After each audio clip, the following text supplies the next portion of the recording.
Pirms bonus kartes nebija tāds līdzvērtīgs rīks, kāpēc izvēlējāmies bonus karti, jo tas ir papildus bonus darbiniekam. Reāla nauda, ko darbinieks var tērēt kā kredīta karti kafejnīcās vai medicīnas iestādēs.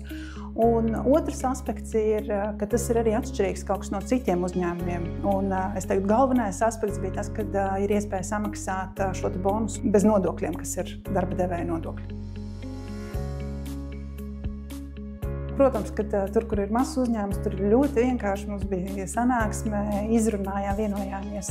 Bet man ir pieredze arī lielā uzņēmumā, 200 cilvēkiem ieviest šo bonusu karti.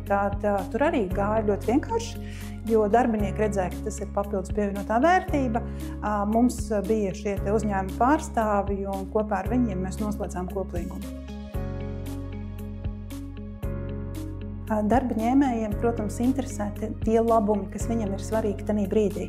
Un šeit ir tas papildus pievienotā vērtība, vai es gribu iet uz restorānu, vai es vienkārši gribu iet iepirkties kvalitatīvu pārtiku, vai es eju zobus labot, vai kaut ko savādāk medicīniski tērēju šos līdzekļus. Darbinieks pats var izvēlēties. Un darba devējiem īstenībā ir ļoti ērts tas risinājums. Mēs iedodam darbiniekam, un mums nav jāsako līdzi visām atbilstībām, nav šīs kontrolas jāuztur. Tas ir ļoti liels ieguvums no darba devēja puses, no administrēšanas viedokļa.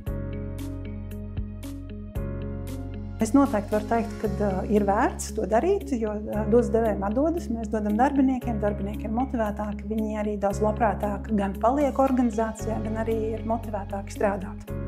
Tā kā arī pieredze citās organizācijās ir ļoti pozitīva, varu tikai rekomendēt, izskatīt iespēju un algas palielināšanas vietā iedot bonus karti.